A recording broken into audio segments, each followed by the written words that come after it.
Welcome to another episode of Dialed and Driven Hockey Mentality Podcast. Chris Palmer, mental performance coach for hockey players. Jeff Lerg, goalie mentors, former professional hockey player. We created this podcast every single week. We give you things that are actionable, things that are usable to help you in your pursuit of this hockey dream. But today, this guest has had probably more adversity than any of us knows. I can't even imagine the stuff she's gone through. But the main lessons of today are going to be talking about how you can get past the worst things and maintain belief and find some way to give everything you have for everything you want, and realizing that there are going to be barriers in life, but you can get past them. And this is relevant for every single kid, whether it's an 8-year-old in a house league or somebody who's trying to go for their first Pee-wee game or somebody who's gone into juniors or beyond. Every single person runs into bumping their head somewhere. And this story is more than bumping your head. It's dealing with tragedy and finding a way to find hope and purpose and meaning and pursuit and find a way to give back to others despite that.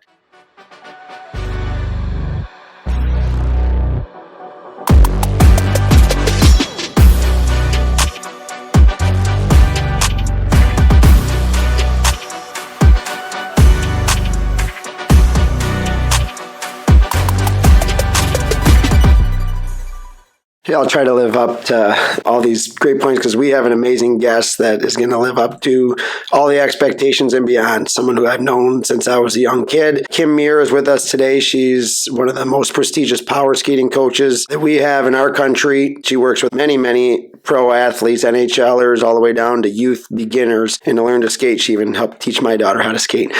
So Kim Muir, she moved here at 4 years old from Korea. She was Jane Doe and arrived in Trenton, Michigan, was where she grew up, and really accomplished some amazing feats. She went through a passion of figure skating at a competitive level and then started a business at 15 years old, which now stands as Can't Skate, Can't Play by Kim Muir. So Kim, thank you so much. We'll dig into more details. Okay. Well, thank you both for having me, and feel so honored and blessed to be part of the presence of just greatness right here. So, I was found in the streets when I was 6 months old next to a trash can in Seoul, Korea.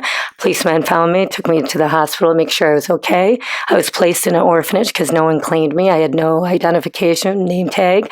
I was just a case number. So there's an orphanage picture of me with just a case number.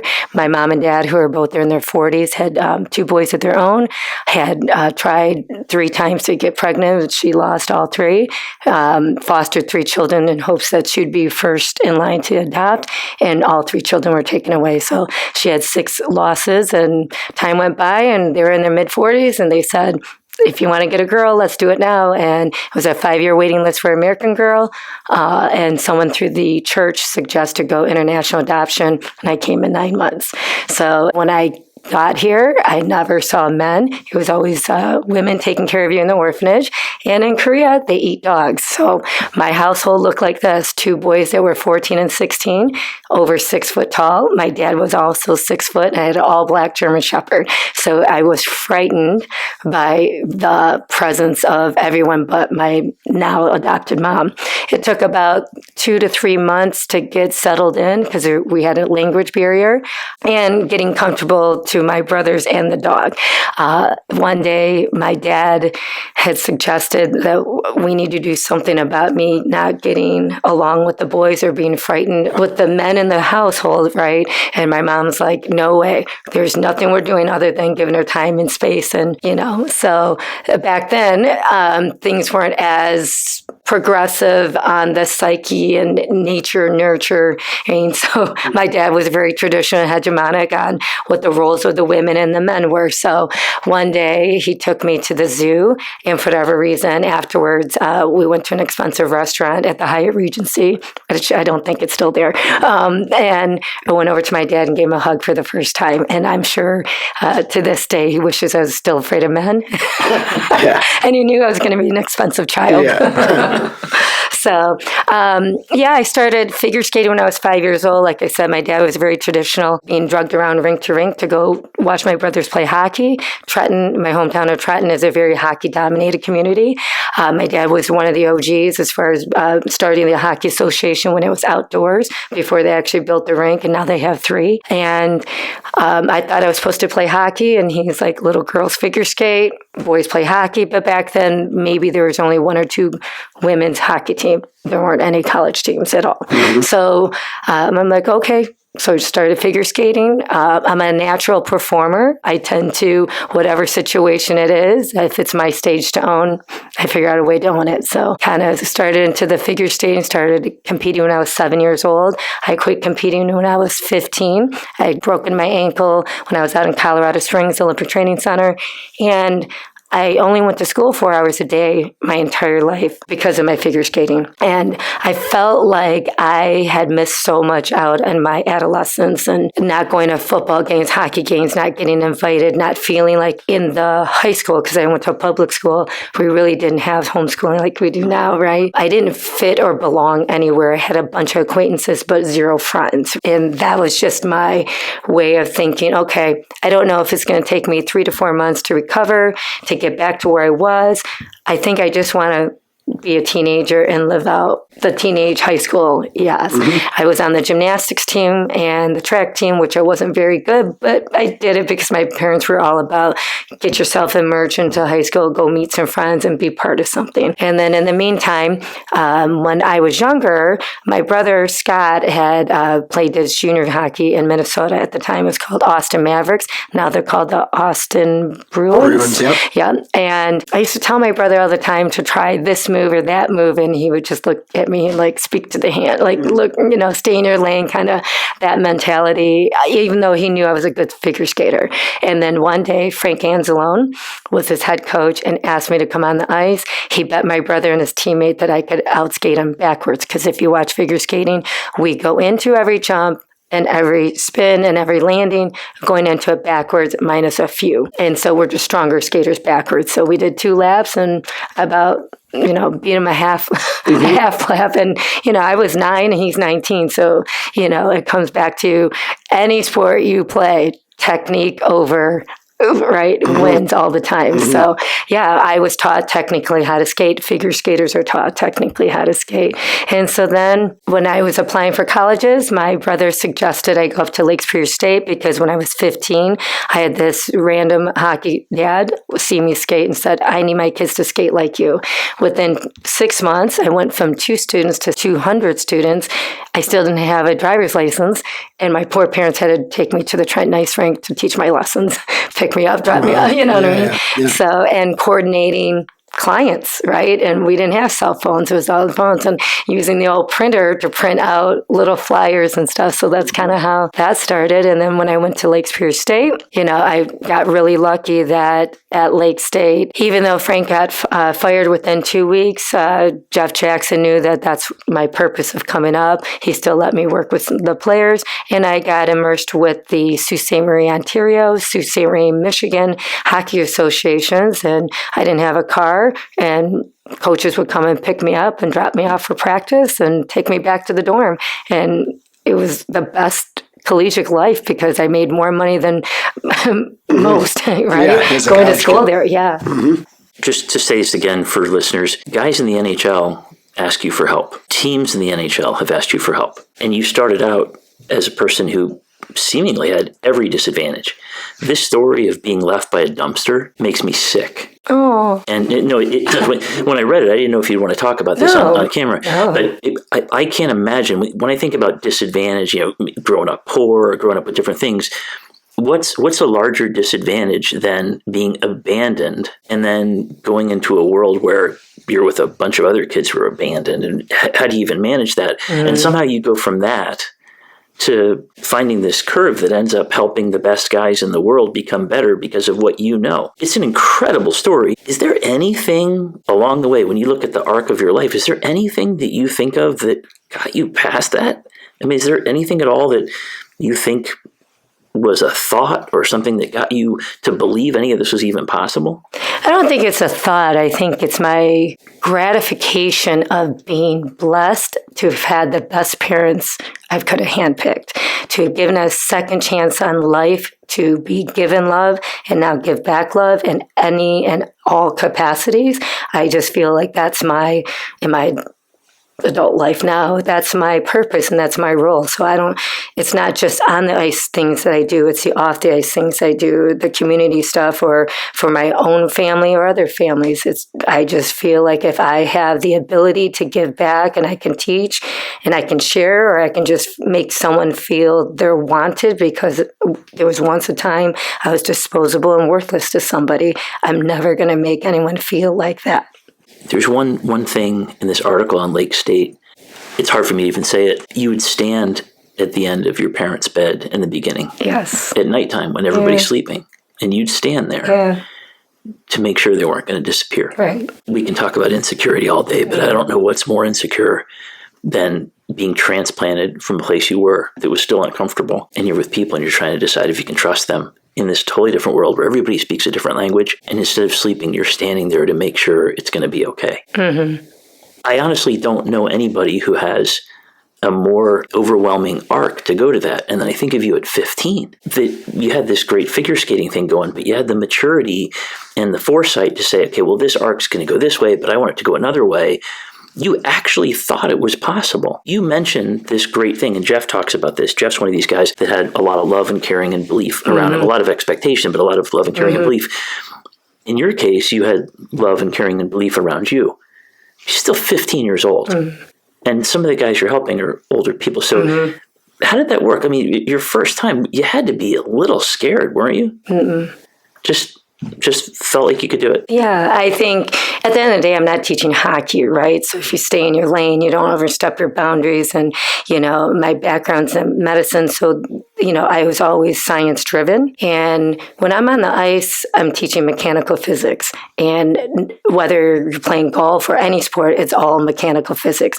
So when a student of mine that was older, NHL player or not, and they're not so much challenging me, but asking me why versus what they've always done their entire life, I will put them in an experiment for them to feel, and results driven shows what mechanical physics in the most kinesthetic way provides the most power, speed, and then people always want what other people have. So once it works, right, they're going to continue to come back to you. There's one more thing, and I promise I'll get off this. No. But this is such a big thing, and if we could pinpoint a thing, it might be really, really useful for people. You, as a kid, standing by your parents' bedside, insecure, hopeful, completely lost. You go from that at what age? What age was 4. that? At 4. You go from that to age 15, having the confidence to make things happen. Yeah. There had to be a moment in that 11-year window where you believed that your parents would stay there even if you didn't spend the night. There had to be a point where you believed that things were possible. Can you remember at all a moment where you're like, man, they're going to be there. It's going to be okay. I can do things. Can you remember a time when you're like, man, I'm actually capable. I can actually do something that's amazing? Honestly, I can't remember any pivotal one moment other than consistency of my parents always showing up.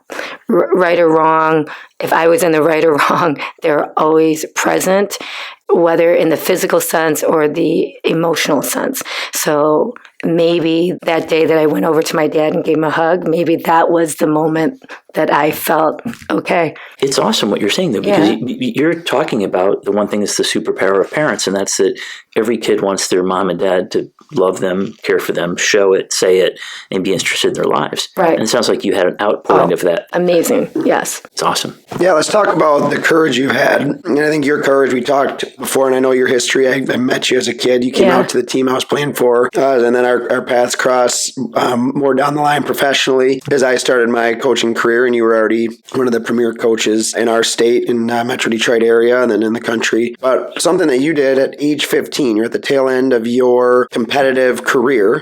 Figure skating is one of those early specialization sports. So you were at the National Training Center in Colorado Springs. You had been there, and I think you came to the realization you're going to pursue another path while keeping figure skating at the core. So you started your own business. But from our conversation, and you can look it all up online, you performed a backflip in a live event, and that was kind of your going out party. I'm paraphrasing. Yeah. You're at your Trenton Ice Show and you perform this feat, which at the time, and still to this day, only 3 women have been able to do that. So you had this courage to just go for it. You had told us you never did it before in any event or competition. Right. And obviously you kept the same mentality to just go for it and drive through the hockey world as a premier coach in our area that people seek out from all over the world. So talk about kind of how you got to that. And then obviously this mentality has helped you carve out the rest of your life. When I realized that this was going to be my last show and I was focused on, I thought I was going to med school and be a doctor, which I ended up doing for 1 year and quitting to still continue the business. But I thought, this is it. This is my last ice show I'll do. I need to do something for myself to feel like I was part of the best of the best, and it was my own rubric to say that I could have been. And the whole time that I quit from the age 15 to 17 and senior in high school, I thought I was going to have all these boyfriends and proms and homecomings to go to and be part of the social environment of typical high school students. It wasn't the case. I had lots of acquaintances. People were very nice to me, but I really didn't get to hang out with anybody. And I just think only going to school half day my entire life. Friendships were already formed and it was hard to kind of group in. When I did the backflip, it was the best day and the worst day of my life, but probably my most pivotal moment of how I am today. I realized then that, yes, maybe I could have gone further with the figure skating, but more importantly, no one really cares about your own personal life or your experiences and your success other than yourself and your family. And so while I was doing this backflip and, at the time, the third one and whatever, right? And people came all over the place to see the backflip because they knew about it. It's like a lonely road to know that you don't have the true friendships, that you really just have to look out for yourself.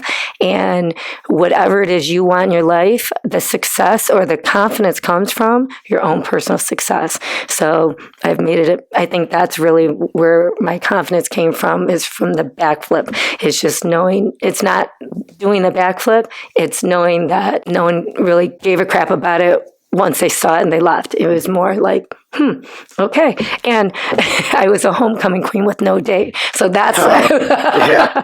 And so it's like, how pathetic was my high school life, right? Well, sports is so fickle. You're loved one day and forgotten about the other. It's exactly and right. You bring up a really good point of like everyone who's going after their goals and dreams. It's like people will love you when the time is good, but they're going to forget about you quick if you don't continue to stay on that platform. Yeah. And so for you just went for it. Yeah. And then we talk frequently about when you accomplish things, even little feats, you start to build this internal confidence. Mm-hmm. And for you, that was a big feat that you accomplished that. And, obviously then you took this mentality, you started your power skating business when, again, at the time, there was no women's college hockey. There was no reference for clients or people to say, oh yeah, women are really good at power skating coaches, right? Like you just said, no, this is what I know. You're highly educated to know what goes into skating, and then knowledgeable enough to know how to apply that to students. Yeah. And then one of your greatest strengths that I've been able to watch for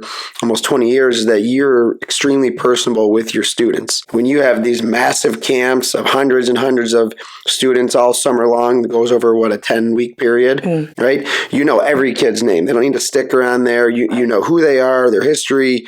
You spend tons of time and energy learning their background. You go to rinks in our area to watch students play, and then you work to apply that on an individual basis in a group setting, which to me is the ultimate skill of any coach, is that you can work in different environments, but then find actionable items for each student. Yeah. So that was more of a long-winded background on what you have become in my eyes, someone who sees you very frequently. But with that said, I guess if you can go through, maybe jog your memory, some of those initial challenges that you had to overcome as a youngster starting a business in a world unknown to the hockey world, having a female coach. Honestly, I think my whole journey has been easier than most because I grew up in the city of Trenton and it was already a hockey community and people knew that I could skate. So because of that, people trusted if I'm teaching the skating portion of the game that I knew what I was doing. And people always want what other people have. So when I had the 2 students to the 200 students within 6 months, and people were seeing the progression of how well they were skating, right? Back then we didn't skate with the puck. Now we skate with the puck, right? But it's just, the learning curve of the business. But really, I don't feel like I had that many challenges from men at all. It was just an easy being respected for what I do and never demanding the respect, always earned. If anybody gave me problems, it was more the women. And it was because, and I can see where they were coming from. I think they just look at the skates and they think I'm in a foo-foo, very girly sport. And why am I going to be, like, as they're trying to establish their role, their quality to the sport. And for them, I think my skates deterred them or took them 2 steps back instead of giving me a chance until they actually tried to do what I was teaching. And then they, I have a big female following now. But I really haven't had any issues with the men. I think initially when I started up at Lake Superior State with working with some AAA teams out there, if it was a brand new team, what I would make sure, and it's probably not the right thing to do, but the Zamboni drivers always let me do, is skate on the ice when the Zamboni was on so that the team could see the caliber of my skating. So there was no question that I could outskate them, right? So it's more of a silent lead by example. That's awesome. I mean, I guess to you say it wasn't a big deal, but traditionally it's a big deal. I mean, this is a male-dominated sport. Mm-hmm. Even so many girls' teams, guys are the coaches. And it's interesting that you pretty early decided you really could do almost anything. Mm-hmm. This thing about females looking at you and seeing the skates you're wearing and having questions, how'd you get past that? Just show them. Just show them, like, here, I'm not going to teach you how to play the game. I'm going to teach you how to skate better. And then, I go back to, and I still do it to this day. If the student is questioning why I'm doing it this way versus that way, I put them in an experiment physically. Okay, put your feet here. Now try to do this. Which way did you get more force, more power, more speed? And then we'll video and we'll do a side by side. So, it's just prove the theory of mechanical physics. And then when you do that, then the light bulb goes on, and then they're not worried about my skates anymore. They're like, okay, she knows what she's talking about. Yeah, I think your story is so much about perseverance. It's great. You've taken this so far beyond your business, too. You decided to give back in a really big way. I know you're amazing in taking care of your family. You'll sacrifice anything for yourself to take care of them in really rough situations, more than most people have ever known. And on top of that, you've decided to give out even beyond that. You have your own 503c. This nonprofit means a lot to you. Giving back means a lot to you. Mm-hmm. And you're incredibly busy. Your business is so busy. Why even do that? Can you tell us some about your nonprofit and why that was even important? Yes. So my son is autistic. He's now 17. And my life with him for the first 10 years was take him to PTOT, speech and language vision therapy, 4 days a week. And I think a lot of parents don't know what they're entitled to for the services of children with special needs, one, nor do they have the time or the money. And I look back at my situation, I've been financially blessed with the type of business because a lot of great people like you and everyone else who promote me and believe or trust that I'm going to do right by them and create like an internal family. So I felt like it was my platform to make sure to educate, expose, create or give every child of all disabilities a moment for them to feel like they're in their own fraternity, sorority, and feeling belonged. Because through the ebbs and flows with my son Vincenzo, not just his struggles with the cognitive social, but also middle school is a terrible age for everyone, watching him get bullied, whether at school, been cut from other hockey teams because coaches have just flat out said that they can't handle a child like mine. Even in my intrapersonal, it hasn't been great. So I've made it a mission to make sure that any person in my presence, I will physically, financially, emotionally take care of and protect. And so because my son played on the JV Canton High School team, and when he scored his first high school goal, you would have thought it was like double overtime Stanley Cup game-winning goal with the way that his team, the other team, the parents all celebrated, and he had such an excessive celebration that I thought he was going to get a delay of game or like unsportsmanlike penalty but it was like in that moment I knew I had to do something bigger than just what I was doing for my own family. These families need help, right? Some need new wheelchairs, some need more therapy, extra services that their insurance can't provide, right? Some just want their kid to be on the ice for the first time or go play lacrosse or go be any activity, but they deserve it. And we all, whether disabilities or not, want to feel belonged and loved. I just look at this theme in your life of giving back and caring and giving a crap about people. It's like a huge theme for you. Mm-hmm. It almost seems like the harder things have been, the more you give. And that's almost your solution. Yeah. I love that. And I guess what I want to know is, as you've gone through your life, you know, I imagine you have people take you aside and tell you all the horrible things that are going on in their lives. Maybe bad things with their parents, bad things in their lives, boyfriends, whatever things are going on, girlfriends. Have you had anything that was especially difficult to hear from a kid when they take you aside? And was there anything you were able to do to kind of help them through that? I think my staff are the ones that tend to tell me everything. They tell me their girlfriend situation, not girlfriend situation. But I laugh with them. We're like, the locker room, but then we get down to the nitty gritty and just be real about making sure you follow a pathway that you don't lose your moral compass and you don't lose your purpose of who you are, what you want to be, and where you want your life to go. Well, Kim, you're what we would consider one of the people in the business who does things for the right reason. That's why I love being around you day to day, surrounding myself with someone who I know, as I mentioned, you're the example of the American dream coming to light. You worked your butt off to establish who you were in our market. Then you took advantage of that opportunity. You were based around relationships and executing at a high level.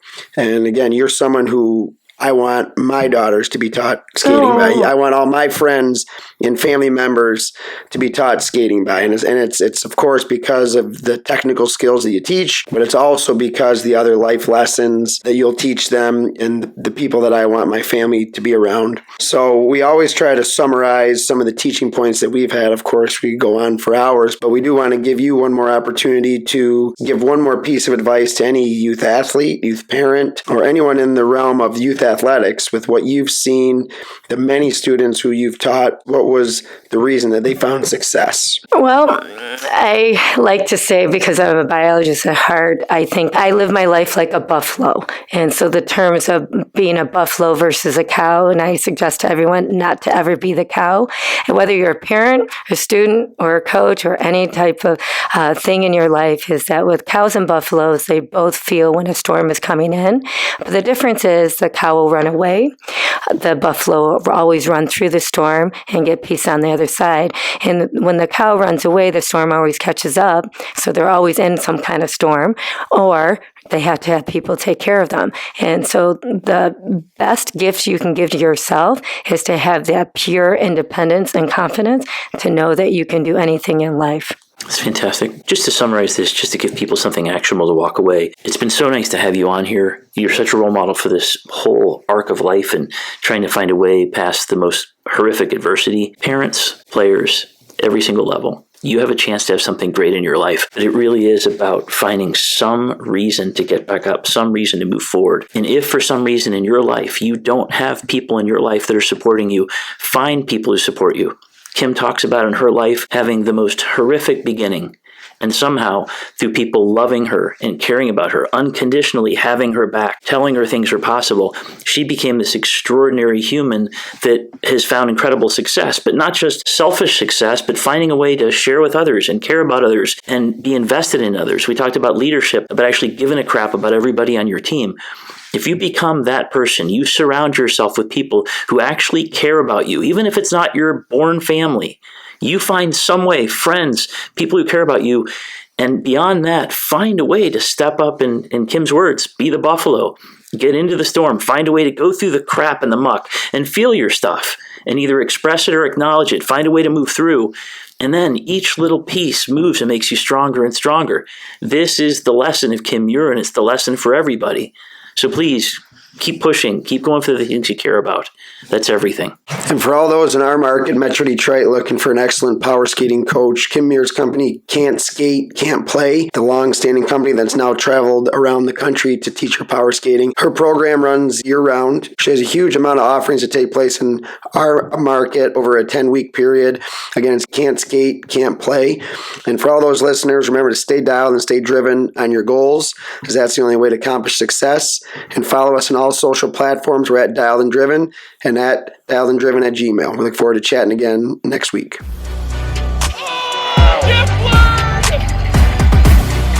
One of the best saves you will ever see, keeps this game alive. Chris Palmer again, the Hockey Mentality Podcast.